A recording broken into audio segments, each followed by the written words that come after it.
प्राणियों का प्रारंभिक निर्माण। जब आत्मा ने पदार्थ को छुआ।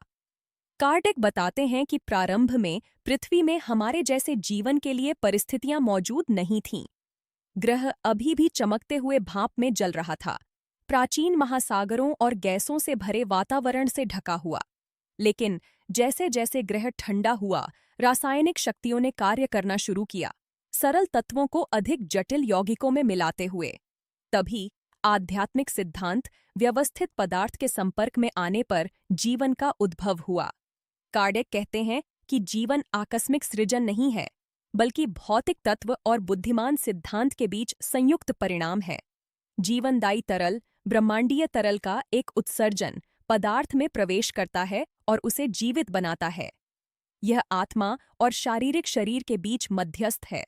वह दिव्य एजेंट है जो निर्जीव को जीवित में बदल देता है। इस प्रकार पहली कोशिका कहीं से नहीं आई, बल्कि एक बुद्धिमान प्रेरणा से आई जिसने अराजकता का आदेश दिया, सार्वभौमिक नियमों के निर्देशन में। आधुनिक जीव विज्ञान पुष्टि करता है कि जीवन अत्यंत सटीक भौतिक और रासायनिक परिस्थितियों के संयोजन पर निर्भर है। स्टैनली मिलर के प्रयोग 1950 के दशक में दिखाते हैं कि अमीनो एसिड, जीवन के मूल ब्लॉक, सरल गैसों से उत्पन्न हो सकते हैं जब उन्हें विद्युत ऊर्जा दी जाती है, जो पृथ्वी के प्राचीन बिजली कड़कने का अनुकरण करता है। लेकिन विज्ञान अभी तक यह नहीं समझ पाया है कि ये यौगिक जागरूक जीवित प्रणालियों में कैसे व्यवस्थित हुए। आत्मा विज्ञान उत्तर देता है। जो कमी थी वह था आध्यात्मिक सिद्धांत, दिव्य चिंगारी जो पदार्थ को दिशा देती है। कार्डेक आज की खगोल जीव विज्ञान द्वारा समर्थित दृष्टिकोण को अग्रिम करता है। जीवन एक सार्वभौमिक घटना है। आकाशीय प्रवाह जो ब्रह्मांडों का निर्माण करता है, उसमें सभी जीवनात्मक रूपों के बीज होते हैं। इस प्रकार जीवन विभिन्न बिंदुओं पर उत्पन्न हो सकता है जब भी परिस्थितियां अनुकूल हों।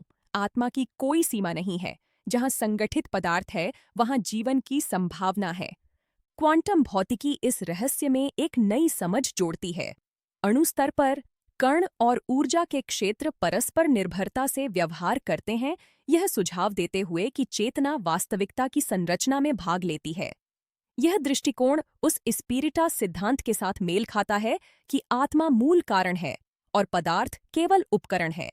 जीवन का जन्म इसलिए वह क्षण है जब दिव्य चेतना ऊर्जा को छूती है और उसे व्यवस्थित रूप में बदल देती है।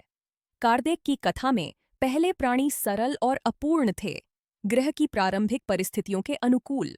समय के साथ प्राकृतिक नियमों के कार्य और आध्यात्मिक प्रभाव के तहत इन जीवों ने अधिक जटिल रूपों में विकसित किया, बुद्धिमत्ता के उद्भव के लिए आधार तैयार किया। इसलिए जीवन को तैयार नहीं किया गया था, बल्कि कदम दर कदम विकसित हुआ, एक प्रक्रिया जो प्रोविडेंस द्वारा निर्देशित है। आधुनिक विकासवादी जीव विज्ञान इस सिद्धांत की पुष्टि करता है। प्राकृतिक चयन, जेनेटिक उत्परिवर्तन और पर्यावरण के अनुकूलन प्रजातियों की विविधता को समझाते हैं, लेकिन उन्हें जीवन की प्रेरणा की शुरुआत नहीं बताते हैं जिसने उन्हें गति दी। कार्डेक ने इसे पहले ही देखा था, जब कहा था कि एक दिन विज्ञान आत्मा और पदार्थ के बीच के संबंध को समझ जाएगा। जीवन की आत्मा।